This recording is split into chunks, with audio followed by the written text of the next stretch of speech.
বিকালের নাস্তায় তো বাচ্চাদের প্রত্যেকদিন কিছু না একটা কিছু খাবার দিতেই হবে। এখন বিকেলে প্রত্যেকদিন কী নাস্তা বানাবো সেটাই হচ্ছে কনফিউশনের বিষয়। তাই দেখলাম যে ফ্রিজে একটু ফুলকপি ছিল, এটাকে আমি একটু গরম পানির মধ্যে একটু লবণ দিয়ে ভালো করে সিদ্ধ করে নিলাম। বেশি সিদ্ধ না, হালকা সিদ্ধ আরকি, বেশি সিদ্ধ করলে আবার ভেঙে যাবে।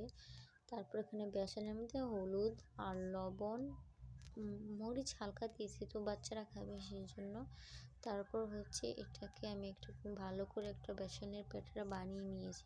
বানিয়ে নেওয়ার পর ওখানে সিদ্ধ করে রাখা যে ফুলকপিগুলো ছিল সেগুলোকে সুন্দর করে উল্টে পাল্টে একটু চুবিয়ে নিয়েছিলাম, যাতে এপিঠ ওপিঠে ভালোভাবে বেসনটা লাগে।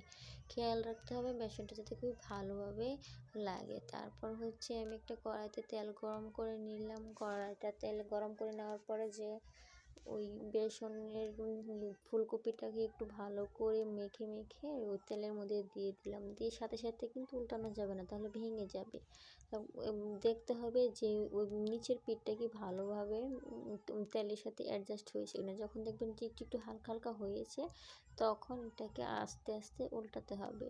আর এটাকে এভাবে উল্টে পাল্টে আমি সুন্দর করে মুচমুচে করে ভেজে নিয়েছি।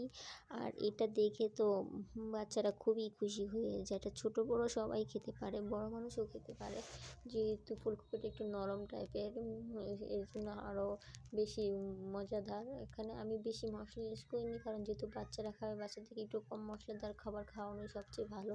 এমনিতে মশলা কম খাওয়াটা স্বাস্থ্যের জন্য খুবই ভালো। যেহেতু এটা তৈলাক্ত, এটা ভাজার পর যখন দেখছিলাম তেল তেল ছিল, তখন আমি আবার একটা টিস্যু দিয়ে তেলটা একটু মুছে দিচ্ছিলাম।